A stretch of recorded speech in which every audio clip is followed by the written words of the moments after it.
दोस्तों, अगर आप मां दुर्गा से सच्चे दिल से प्रेम करते हैं तो कमेंट बॉक्स में पूरे श्रद्धा भाव से लिखें, जय माता रानी। नवरात्रि का यह पावन पर्व हमें मां दुर्गा की असीम कृपा और आशीर्वाद पाने का अद्भुत अवसर प्रदान करता है। दोस्तों, अगर नवरात्रि के इन 9 दिनों में आपके घर में ये 7 संकेत प्रकट होते हैं तो समझ लीजिए कि स्वयं माता रानी आपके घर में पधार चुकी हैं और आपसे अत्यंत प्रसन्न है।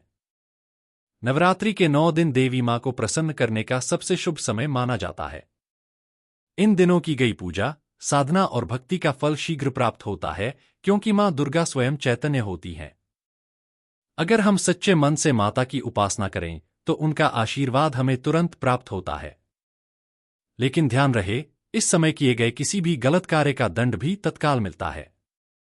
इसलिए हमें इन 9 दिनों तक सात्विक विचारों को अपनाना चाहिए और छल, कपट, ईर्ष्या तथा द्वेष जैसी नकारात्मक भावनाओं से स्वयं को दूर रखना चाहिए। मां दुर्गा जिस घर में आती हैं, वहां अपार शांति, समृद्धि और सकारात्मक ऊर्जा का संचार होता है। पूरे वातावरण में दिव्यता और भक्ति का संचार होता है। अगर आपके घर में इन संकेतों में से कोई भी दिखाई दे तो समझ जाएं कि माता रानी स्वयं आपके घर में पधार चुकी हैं। संकेतों को बताने से पहले, अगर आपने अभी तक इस वीडियो को लाइक नहीं किया है तो कृपया लाइक करें और चैनल को सब्सक्राइब जरूर कर लें ताकि मां दुर्गा की कृपा सदैव आप पर बनी रहे। अब आइए हम नवदुर्गा के 9 स्वरूपों की महिमा को जानते हैं, क्योंकि बहुत से भक्त माता की पूजा तो करते हैं लेकिन उनके स्वरूपों और उनसे प्राप्त होने वाले फलों की जानकारी नहीं रखते। इसीलिए मैं आपको विस्तार से बताऊंगा कि नवदुर्गा के कौन कौन से स्वरूप हैं और उनकी पूजा से हमें क्या फल प्राप्त होते हैं। नवरात्रि का प्रथम दिन माता शैलपुत्री। मां दुर्गा के पहले स्वरूप को शैलपुत्री कहा जाता है। यह पर्वतराज हिमालय की पुत्री हैं, इसलिए इनका नाम शैलपुत्री पड़ा। माता शैलपुत्री वृषभ पर विराजमान रहती हैं। ये अपने हाथों में त्रिशूल और कमल पुष्प धारण किए हुए हैं। इनकी उपासना से जीवन में स्थिरता और आत्मबल प्राप्त होता है। इनका बीज मंत्र है, चंशैलपुत्रे नमः। नवरात्रि का द्वितीय दिन माता ब्रह्मचारिणी। माता ब्रह्मचारिणी का स्वरूप तप और संयम का प्रतीक है। भगवान शिव को पति रूप में पाने के लिए उन्होंने कठोर तपस्या की थी।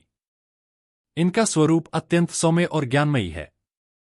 दाहिने हाथ में जपमाला और बाएं हाथ में कमंडल धारण करती हैं। इनकी उपासना से मनुष्य में आत्मसंयम, सदाचार और वैराग्य की वृद्धि होती है। इनका मंत्र है, या देवी सर्वभूतेषु ब्रह्मचारिणी रूपेण संस्थिता, नमस्तस्य नमस्तस्य नमस्तस्य नमो नमः। नवरात्रि का तृतीय दिन माता चंद्रघंटा। माता चंद्रघंटा के मस्तक पर घंटे के आकार का चंद्र सुशोभित है, इसीलिए इनका नाम चंद्रघंटा पड़ा। ये परम शौर्य और पराक्रम की देवी हैं। इनकी 10 भुजाएं हैं और वे सिंह पर सवार रहती हैं। माता की आराधना करने से भक्त निर्भयता, पराक्रम और तेजस्विता प्राप्त करता है। इनका मूल मंत्र है, चंद्रघंटाय नमः। नवरात्रि का चतुर्थ दिन माता कूष्मांडा। मां कूष्मांडा को सृष्टि की उत्पत्ति करने वाली देवी माना जाता है। ये अपने 8 भुजाओं में कमंडल, धनुष, बाण, कमल पुष्प, अमृत कलश, चक्र और गदा धारण किए हुए हैं। इनकी उपासना से समस्त रोग और शोक समाप्त हो जाते हैं। इनका बीज मंत्र है, कुष्मांडाय नमः। नवरात्रि का पंचम दिन माता स्कंदमाता। माता स्कंदमाता भगवान कार्तिकेय, स्कंद की माता हैं, इसीलिए इन्हें स्कंदमाता कहा जाता है। इनकी उपासना से व्यक्ति को असीम सुख, शांति और समृद्धि प्राप्त होती है। ये कमल के आसन पर विराजमान रहती हैं और भक्तों को मोक्ष प्रदान करती हैं। इनका मंत्र है, स्कंदमाताय नमः। अब बात करते हैं नवरात्रि के छठे दिन की, जब देवी कात्यायनी की पूजा की जाती है। मां दुर्गा के इस छठे रूप को महाकात्यायनी के नाम से जाना जाता है। ऋषि कात्यायन की कठोर तपस्या से प्रसन्न होकर माता ने उनके यहां पुत्री रूप में जन्म लिया, इस कारण इन्हें कात्यायनी कहा जाता है। माता का स्वरूप अत्यंत दिव्य और स्वर्ण के समान चमकीला है। यह अपने प्रिय वाहन सिंह पर विराजमान है।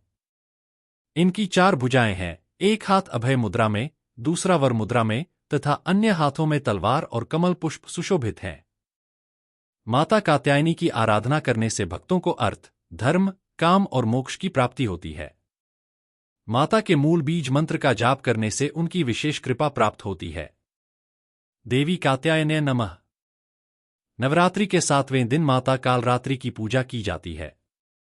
यह देवी संपूर्ण प्राणियों के कष्टों को हरने वाली और सभी प्रकार के भय, पाप, शत्रु व अवरोधों का नाश करने वाली है।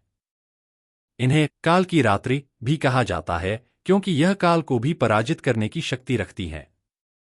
माता का स्वरूप अत्यंत भयंकर है। उनका रंग काला है, बाल खुले हुए हैं, गले में मुंडमाल है और 3 नेत्रों से अग्नि की ज्वालाएं निकलती हैं। माता के दाहिने हाथ वर मुद्रा में, दूसरे हाथ में अभय मुद्रा है और बाएं हाथों में लोहे का कांटा तथा कटार है। इनकी आराधना करने से भक्त को भयमुक्ति और सभी पापों से मुक्ति मिलती है। माता कालरात्रि का बीज मंत्र है काली चामुंडाय नमः। अब बात करते हैं नवरात्रि के 8वें दिन की, जब माता महागौरी की पूजा की जाती है। हिमालय पर कठोर तपस्या करते हुए माता पार्वती का शरीर धूल मिट्टी से मलिन हो गया था। भगवान शिव ने गंगाजल से उनके शरीर को स्वच्छ किया, जिससे उनका वर्ण अत्यंत गौरवर्ण हो गया। इस कारण माता का नाम महागौरी पड़ा। माता का स्वरूप अत्यंत शांत, सौम्य व दिव्य है।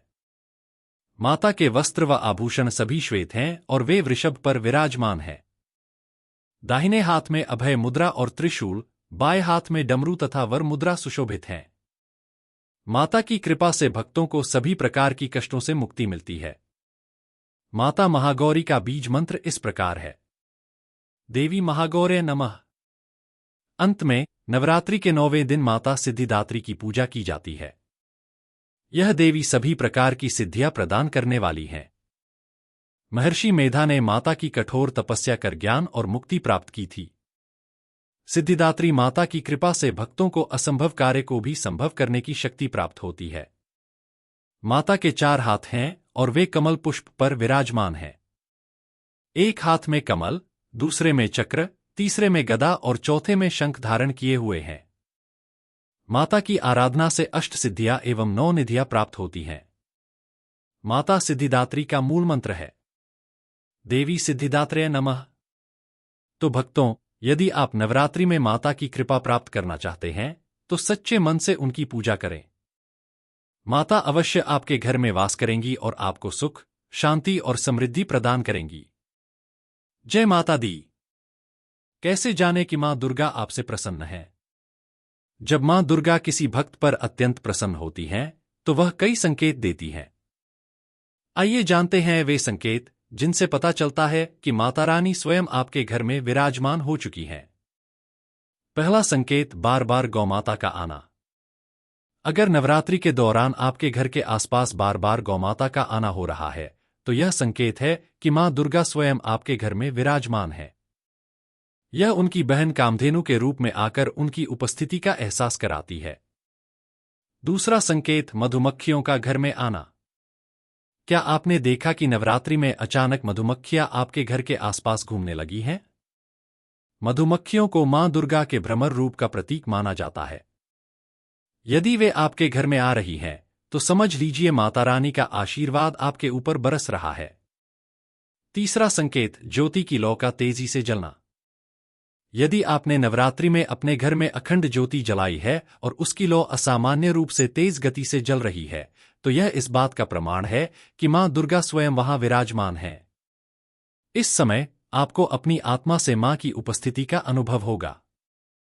चौथा संकेत, दीपक की बाती में फूल बनना। यदि आपके दीपक की बाती में अचानक कोई फूल जैसी आकृति बनने लगे तो यह संकेत है कि माता रानी आपकी भक्ति से प्रसन्न होकर अपने आशीर्वाद की वर्षा कर रही हैं। पांचवा संकेत, बार बार काली चींटियों का आना। यदि आप देखते हैं कि अचानक आपके घर के आसपास काली चींटियों का झुंड बार बार आ रहा है तो समझ लीजिए कि मां लक्ष्मी की कृपा भी आपके घर पर बरस रही है। यह संकेत है कि मां दुर्गा आपके जीवन में सुख समृद्धि भरने के लिए आ चुकी हैं। छठा संकेत, घर में अचानक सुगंध का आना। कभी कभी नवरात्रि के दौरान घर में अचानक मनमोहक सुगंध आने लगती है। यदि आपको अपने घर में बिना किसी कारण इत्र जैसी सुगंध महसूस हो या ठंडी मंद मंद बहती हवा का अनुभव हो तो समझ जाइए कि मां दुर्गा स्वयं आपके घर में आ चुकी हैं और आपको अपने दिव्य अस्तित्व का एहसास करा रही हैं। 7वां संकेत, फटे कपड़े पहने याचक का द्वार पर आना। यदि नवरात्रि में कोई याचक, भिखारी आपके घर के द्वार पर आता है, तो भूलकर भी उसे खाली हाथ न लौटाएं। यह मां दुर्गा की परीक्षा होती है। वे स्वयं याचक का रूप धारण करके भक्तों के घर आती हैं। यह आपका कर्तव्य है कि आप प्रेम और श्रद्धा से उनका सत्कार करें। क्या आपको भी इन संकेतों में से कोई संकेत मिला है? अगर हां, तो समझ लीजिए कि माता रानी आपसे प्रसन्न है और उनका आशीर्वाद आपके जीवन में सुख समृद्धि भरने वाला है। आपको कौन सा संकेत मिला है? हमें कमेंट सेक्शन में जरूर बताएं।